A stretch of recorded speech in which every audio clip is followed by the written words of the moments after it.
I know you have a great BS detector, Brett. I just don't know why you aren't using it when looking at this case. Hey, Brett, in your video response, you say you don't doubt that the media has twisted a lot of things within 20 seconds of your video response, but then you spend the rest of the video making excuses for the things they twisted. Let me try to explain why the news media has me so upset in this case. For instance, you stated that just because Treyvon was trying to look like a thug online, this didn't mean he was a thug. I agree.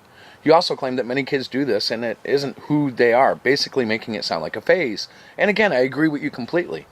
So if Treyvon's finger-popping persona dubbed No Limit Nigger on Twitter, the gold grill, the tattoos, the 3 suspensions in 6 months, if they were nothing more than a phase Treyvon was going through, why hide it? If it was irrelevant to the case, why paint the picture they did of him? They did it because they were trying to create a scenario where it was unimaginable that a baby-faced kid who looked 14 or 15 could have jumped Zimmerman.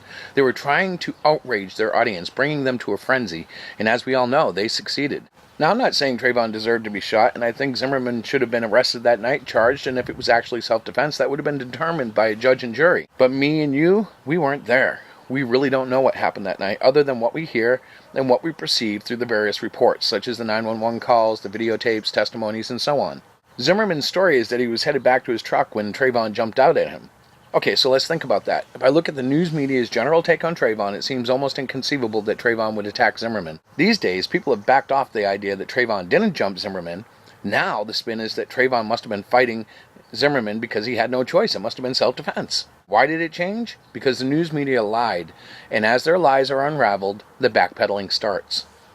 Think of the brooding picture they were running of Zimmerman, the one where he looks like a convict already. Guess what? He was a convict already. That photo came from a 2005 arrest. In the picture, Zimmerman looks much heavier, to a point where you actually characterized him as a 300-pound stalker in your own response video.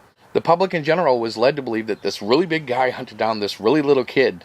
But the truth is, Treyvon was 6 foot tall and about 160 pounds. Zimmerman is 5'9" and he weighed about $170 at the time of the shooting. Do you see the disparity? It's not just their selective use of photos, and it's not just the way they were shaping the images of Treyvon and Zimmerman. You noted the cries for help and how some experts analyzed it and determined that it couldn't be Zimmerman and it had to be Treyvon.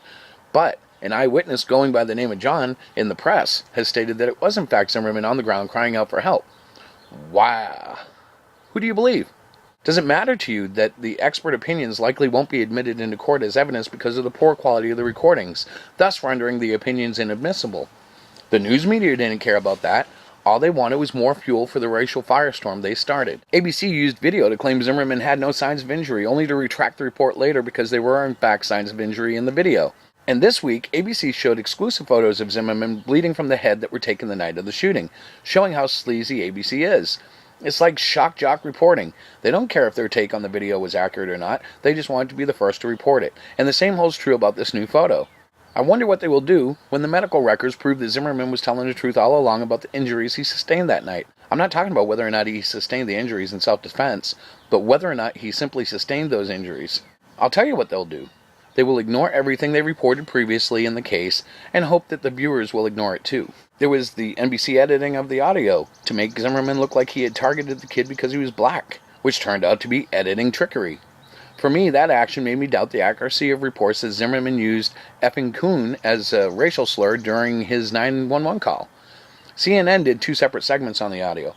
The first time speculating that Zimmerman did in fact say effing coon. The second one proved that Zimmerman actually said effing cold. On that night, it was 62 degrees and raining in Sanford. By Florida standards, that would feel cold.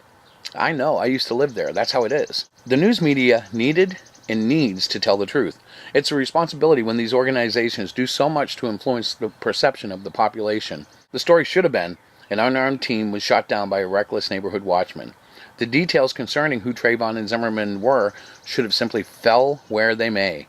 It would have been a great time to point out that gangsters and wannabe gangsters have rights too. But instead, they've clouded the story so completely with their fabrications that it's going to be almost impossible for Zimmerman to get a fair trial. First, they said Zimmerman profiled Treyvon because he was wearing a hoodie, prompting Geraldo, Fox's token liberal, to say the hoodie was as much to blame for the shooting as Zimmerman, only to learn through Trayvon's girlfriend that he put the hoodie on after he noticed Zimmerman watching him. Then they declared it was racial profiling, when in reality it was a matter of an overly zealous neighborhood watchman following a stranger in the neighborhood. I mean, do you think Zimmerman would not have followed Treyvon if he was white, Hispanic, or Asian? He obviously took his responsibilities as neighborhood watchman quite seriously.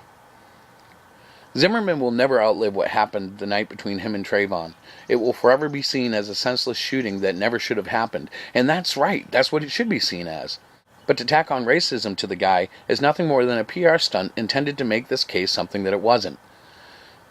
I know you have a great BS detector, Brett. I just don't know why you aren't using it when looking at this case. Now, before I close this video, I also want to comment on the apology that Zimmerman gave during his bond hearing. I know that Trayvon's family is pretty upset and they think it was self-serving, but I kind of feel for Zimmerman and I believe his apology. I don't think that he knew what he was getting into that night, and I don't think that he intended for any of this to happen. It's sad that the family is so upset that they can't come to terms with him, but I do understand their grief, and maybe in time that wound can be healed and they can communicate with him a little bit. I'm not expecting them ever to be friends or even come to, complete harmony, but it could bring closure that they've yet to experience. Oh, and one last thing. I just read a report about a black kid in Chicago beating a white man because he was upset over the racial shooting of Trayvon.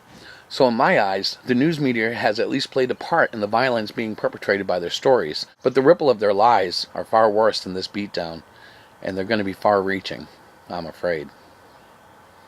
Well, until next time, happy Jesus Day, God bless, and peace out. I know you have a great BS detector, Brett. I just don't know why you aren't using it when looking at this case.